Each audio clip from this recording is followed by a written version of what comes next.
Hi everyone. So as some of you may know, I'm participating in Peter Forsgaard's 52-week challenge, where he assigns you a different photo project every week for the year. And this week's project is called Dark. Now, the example he gave was like a dark alleyway, maybe some dark street scenes, but really it can be anything, right? It's up to your imagination. Maybe it's just a very dark, moody picture, right? A dark scene. It doesn't have to be dark in terms of exposure. But what I decided to try is maybe doing a low-key portrait, a very dark portrait of myself, or a self-portrait. And while I was practicing and setting up my gear, I was thinking, oh, well, this might make an interesting tutorial. So I whipped out my little camera here and I said, let's share a video on how I'm going to do this shot. So as you can see, I'm just in my living room and I'm going to be sitting in this chair to do my self-portrait.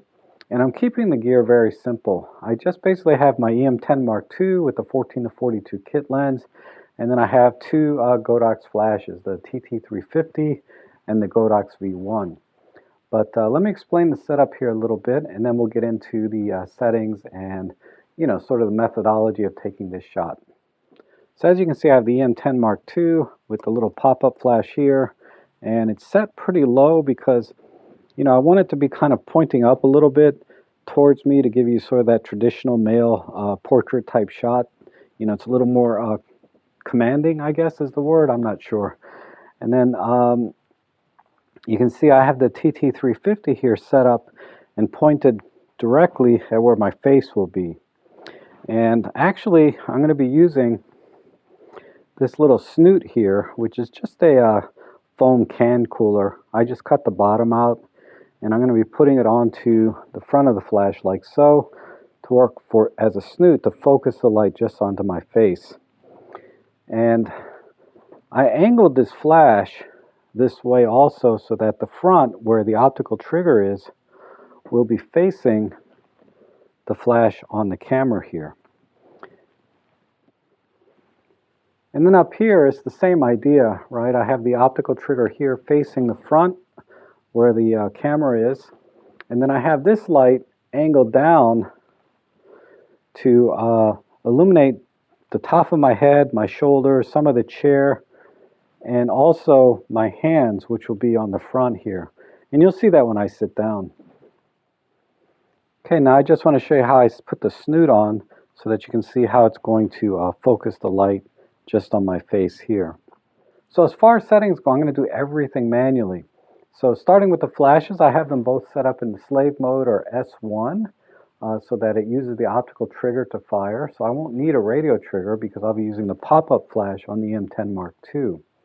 Now on the EM10 Mark II, I'm going to be setting that flash to manual mode to manually fire. And I'm going to set the power down to say 1/32 power. So very low power because I don't want the output from that flash to affect the exposure or minimize the effect that that flash will have on the overall exposure. Now the Godox flashes are also in manual mode, but I'm going to set the power on those to 1/8 power on both and see how that looks. And if the exposure is too dark or too bright, I can adjust the power on each one individually. But 1/8 is a good starting point for a dark room like this. It's relatively dark in here and very short distances. Now on the EM10 Mark II, I'm going to be shooting a monochrome low-key profile. So I'm going to set the picture mode to monochrome, and then I'm going to change the settings in the monochrome to sharpness +2, contrast +2. I'm also going to turn the red filter on. The red filter, because we have a lot of red tones in our skins, regardless of your race, we have a lot of red tones in our skins, and that'll brighten my skin tones in the exposure while darkening everything that's not red, like my jacket and this blue vest. And then finally, I'm going to set the gradation to low key. That'll also adjust the tone curve for the JPEG to darken the shadows as well. Now the exposure settings on the camera are going to be 1/250th of a second, f8, ISO low. So I set 1/250th of a second because that's the maximum sync speed for this camera, and then f8 just to get plenty of depth of field and also to help crush the ambient light, as well as that's also why I set the ISO to low, because what I want to do is when I take the first picture, I'm going to take that picture without using any flash to make sure that I get a completely black image so that the room is completely underexposed, so that when I add light from the flash, the only light in the image will be light coming from the flash. So let's go ahead and take the first picture and see if those settings gave me a black image. If it did not, my only options would be maybe to increase the aperture more, or I might have to add an ND filter. But this room is pretty dark, so I know that's going to work. Okay, let me just double check that I'm at 1/8 power here. Okay, 1/8, and I'm also 1/8 on that one. And for the camera here, I'm going to put the flash down first and just verify manual mode 1250 the second, F8. Large fine plus raw, ISO low, and white balance doesn't matter because I'm doing black and white, but I have it set to sunny. And let's go ahead and take a picture there. And I should get a completely black image. And yeah, completely black, that's good. Now, let's go ahead and pop the flash up and make sure that both the Godox flashes fire. Very good. And let's look at that image. And that's not bad. I'm getting a little bit of bleed from the top with the other flash, but that's okay. I like how that looks. And the lighting on the sofa looks pretty good. So everything at 1/8 power looks pretty good. But let's go ahead and take a picture with me in it. Now the EM10 has two different timer modes. It has a self timer and it has a custom timer. And the self timer, you know, has a 12-second or 2-second delay, but I'm going to use the custom timer. And I'm going to set this, whoops. I'm going to set this for 8 seconds to take one picture and then autofocus on with every frame. Now the reason I like to use the custom timer instead of the self timer is because when you use the self timer and you take the picture, it's going to automatically focus right away before I get back into the frame. So I'm going to be out of focus because the camera is going to focus on the chair and not my face. With the custom self timer, when you're by yourself, you can tell the camera, and I turned on face detect to refocus before it takes the picture.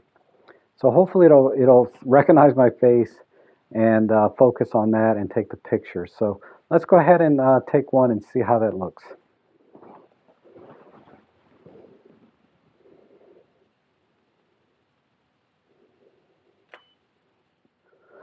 That came out pretty good on the first shot. So let me just add a couple of accessories and then I think we're done. So I already have the one here, which is just a microfiber cloth, but it's just a fake handkerchief. And then I'm going to add a scarf. Let's see, like so.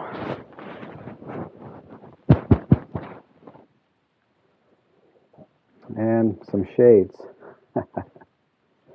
All right.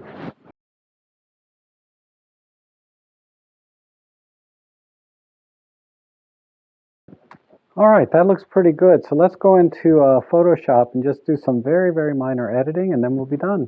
All right, here's the straight out of camera JPEG and this looks pretty good. I can see a little bit of the background still, so I think all I need to do is just bring the blacks in a little bit more and maybe just a slight recentering. Like so. And that's it. I think that looks pretty good.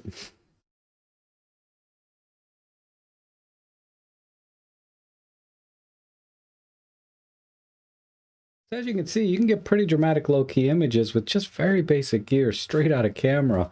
You know, EM10 Mark II with a kit lens and a couple bare flashes right in my living room.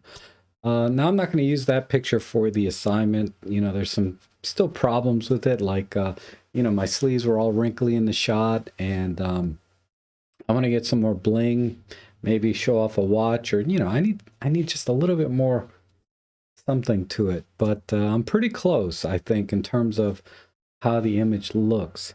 But if you'd like to see those images, I'm going to put them on my Instagram and on my Flickr so you can look at them, on a full screen, full res. And, if you like these kind of videos, consider subscribing, hit the like button, maybe consider making a donation. They're very much appreciated. They help the channel out a lot.